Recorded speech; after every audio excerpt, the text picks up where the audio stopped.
হয় না, এক এক সময় খুব ভালো কিছু খেতে ইচ্ছা করছে কিন্তু বিশেষ খাটতে ইচ্ছা করছে না, তামঝাম করতে ইচ্ছা করছে না, তখন এই রেসিপিটা ট্রাই করতে পারো। একদম এফার্টলেস একটা রান্না।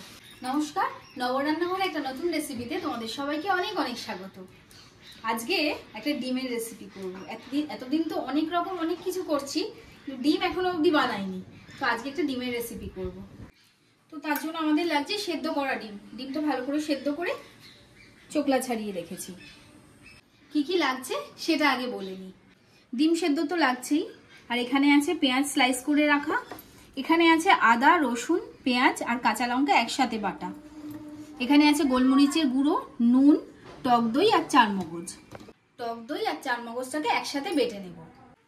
তেল বসিয়ে দিয়েছি কড়ায়, তেলও গরম হয়ে গেছে। ডিমগুলোকে আগে ভেজে নেব। ডিম যাতে ফেটে না আসে ওই জন্য আগে তেলের মধ্যে নুন দিয়েছি।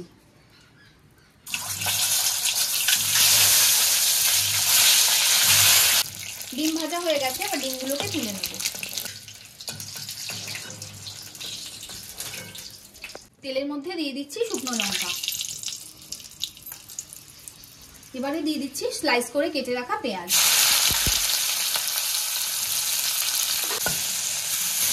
পেঁয়াজটা আগে হালকা করে ভেজে নেব। পেঁয়াজ ভাজা হয়ে গেছে, এবার আদা রসুন পেঁয়াজ যে বাটা ছিল ওটা দিয়ে দিচ্ছি।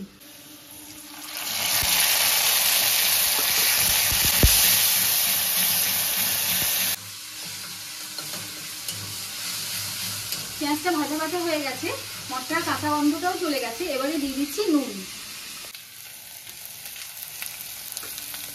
গোলমরিচের গুঁড়ো। এখানে আমি গুঁড়ো লঙ্কা ব্যবহার করব না, কাঁচা লঙ্কা আর গোলমরিচ দিয়ে রান্নাটা হবে। দেখো রান্না শুরু করে দিলাম, বললাম ডিমের রেসিপি করব, কিন্তু তোমরা খেয়াল করলে কি রেসিপি সেটা এখনো বললাম না। আজকে বানাচ্ছি ডিমের কোরমা। তো চলো এবার বেটে রাখা চারমগজটা দিয়ে দিচ্ছি।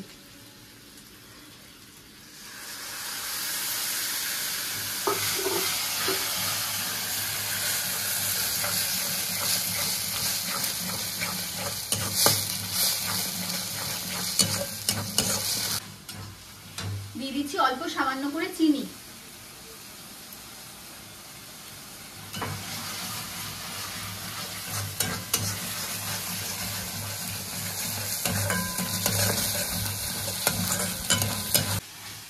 মশলার বাটিতেই নিয়ে নিয়েছি জল, এবার অল্প অল্প জল দিয়ে কষাতে থাকবো।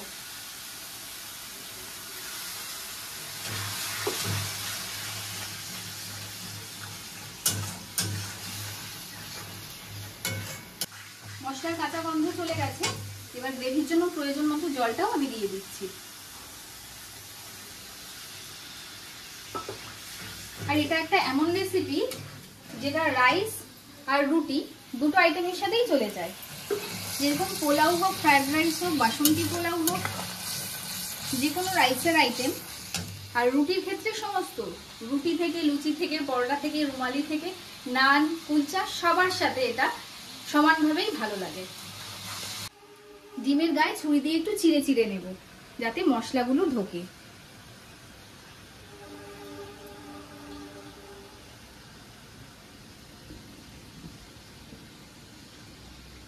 গ্রেভি একদম তৈরি, এবারে ডিমগুলোকে দিয়ে দেব।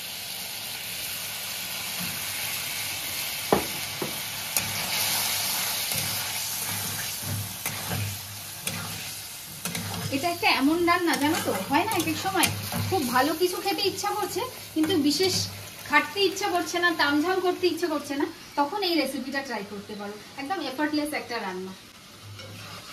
এবারে ওপর থেকে দিয়ে দিচ্ছি একটা কাঁচা লঙ্কা চেরা, গরম মশলার গুঁড়ো, আর কালিয়া কোরমা ঘি ছাড়া চলে বলো তো, তাই জন্য দিয়ে দিচ্ছি ঘি।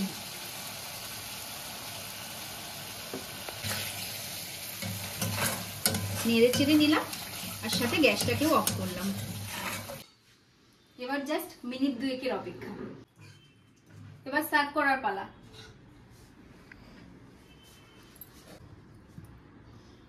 আর রেসিপিটা তো তোমরা এতক্ষণ দেখলে, অবশ্যই কমেন্টে জানিও কিরকম লাগলো রেসিপিটা। আর ট্রাই করার পর তো অবশ্যই জানাবে। এরকম কিছু জিনিস নেই এতে যেটা আমাকে আলাদা করে বাজার থেকে কিনে আনতে হবে। বাড়িতেই মোটামুটি সব থাকে, না থাকার মধ্যে হয়তো এটা হতে পারে যে চার মগজ নেই বা টক দই নেই, আর এটা তো এখন যে কোনো পাড়ার মুদিখানার দোকানে অ্যাভেলেবেল এই জিনিসগুলো। তো চটপট করে এনে রেসিপিটা অবশ্যই ট্রাই করো, আর নবরান্নাঘর চ্যানেলটাকে অবশ্যই সাবস্ক্রাইব করে দিও এরকম ভালো ভালো সহজ সরল রেসিপি দেখার জন্য। তো চলো আজকের মতো টাটা, সবাই খেতে থাকো, খাওয়াতে থাকো, দেখা হচ্ছে একটা অন্য রেসিপির সাথে অন্য আরেকদিন। টাটা।